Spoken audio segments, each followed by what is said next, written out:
भेड़ियों द्वारा पालित कमला और अमला। आगरा के दीना सनीचर की तरह पश्चिम बंगाल के मिदनापुर जिले में भी कमला व अमला नामक दो बच्चियां न जाने किस तरह से अपने माँ व बाप से बिछुड़कर भेड़ियों के चंगुल में पहुंच गई थी। इनकी कहानी भी बहुत प्रसिद्ध तथा विवादास्पद रही है। इन्हें पश्चिम बंगाल के मिदनापुर जिले में भेड़िए के एक मांद में 1920 ईस्वी में मुक्त कराया गया था। दोनों बहनें नहीं थी परंतु एक दूसरे से काफ़ी घुल मिल गई थी। इनमें कमला 8 साल की थी और अमला 18 माह की थी। उन्हें भेड़ियों ने अलग अलग उठाया था। दोनों लड़कियां गोदामुरी गांव के निकट जंगल में एक भेड़नी की देख रेख में रहती थीं। इन्हें पहले मिदनापुर में भी देखा गया था। जंगल में यहाँ एक खोखला पेड़ था जिसके सहारे दीमक द्वारा 10 फीट ऊंचा मिट्टी का एक टीलानुमा मांद बन गया था। इसी में छिपकर भेड़नी अपने शावकों तथा मानव बच्चियों के साथ रहती थी। इन्हें 9 अक्टूबर 1920 को भेड़िए के मांद से बचाया गया था। इसकी पालन करने वाली भेड़नी का स्वभाव उदात्त, क्रूर और स्नेहपूर्ण था, जो अपना दूध पिलाकर अपने बच्चे की तरह इसे पालती थी। मिदनापुर अनाथालय के प्रभारी रेवरेंड जोसेफ सिंह ने देखा था कि उस भेड़नी के उलझे हुए बाल थे। उसके 2 शावक भी थे।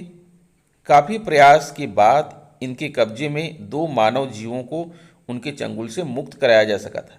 ये मानव बच्चे भी ठेठ भेड़ियों जैसी ही हरकतें करते थे। ये हथेलियों व घुटनों के बल चलते थे। वह रात में ज़्यादा देखते तथा सक्रिय रहते थे। दिन में उन्हें कम दिखाई देता था। वे कच्चा मांस का भोजन करते थे तथा पका भोजन नहीं करते थे। दोनों लड़कियां मोटी तथा विकसित थीं। इनकी सूंघने और सुनने की क्षमता भी ज़्यादा रही। 3 एकड़ दूर मांस की गंध का आभास उन्हें हो जाता था। उनके जीभ पर एक तरल पदार्थ रहता था। उनके लाल होंठ थे तथा जीभ को होंठ के बाहर किए रहती थी। वे गिलहरी की तरह फुर्तीली थी। उनसे कोई आगे निकल नहीं सकता था। कच्चा मांस ही खाना पसंद करती थी। जमीन पर रखे कटोरे के खाने को वे बाहर खींचकर जानवरों की तरह खाती थी। उनके दांत बहुत तेज थे। रात में अपने भेड़िया परिवार को उन्हीं की आवाज़ में बुलाती थी। वे मानव की तरह बातें नहीं करती थी और मानव के सारे व्यवहार को त्याग कर रखी थी। उनसे मिलने जुलने पर वे अपना मुंह बनाकर गैर रजामंदी दिखाती थी। गर्मी तथा ठंडी का उन पर असर नहीं पड़ता था। वे एक एक करके मांद से बाहर निकलती हैं।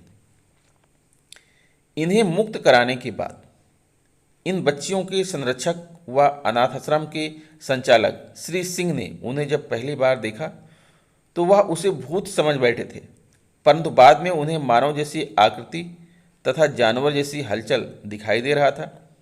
उनमें मानवीयता के लक्षण देखे गए। उन पर कपड़ा डालने पर वह उसे फाड़ डालती थी। वह मानव जैसे खड़े होकर नहीं चल पाती थी।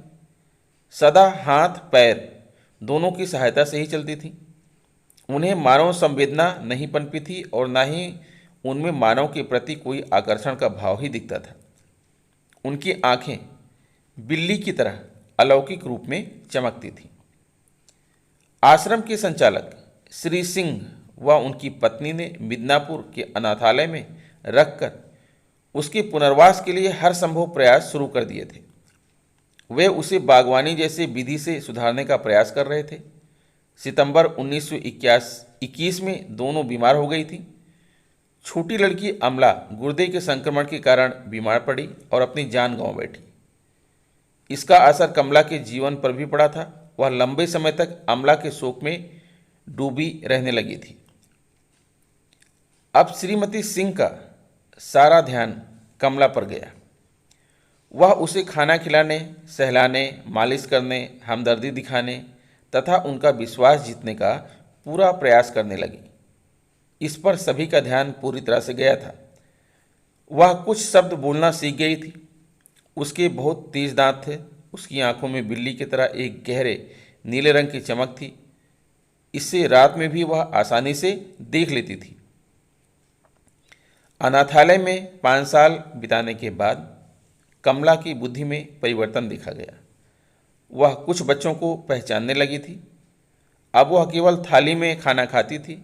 वह अपना गिलास दूसरों के बीच में पहचान लेती थी।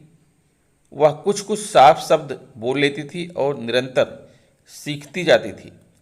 कमला की कहानी फैल चुकी थी। उसे अमेरिका के मनोवैज्ञानिक सोसाइटी में रखने तथा सुधारने के लिए तैयार कर लिया गया था। उसमें न्यूरो डेवलपमेंटल विकार आ गया था। बाद में तपेदिक से 14 नवंबर 1929 की सुबह ही उसकी मृत्यु हो गई। आज के सभ्य समाज में भी भेड़िए देखे जाते हैं।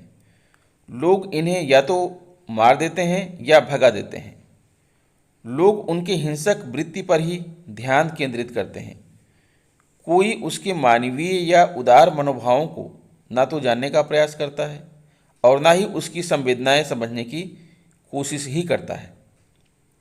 ये कहानी जंगली जानवरों के मानवीय भावनाओं पर भी प्रकाश डालती है।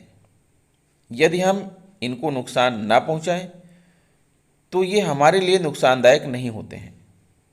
हमें जंगली जीवों के संरक्षण में सहयोग करना चाहिए।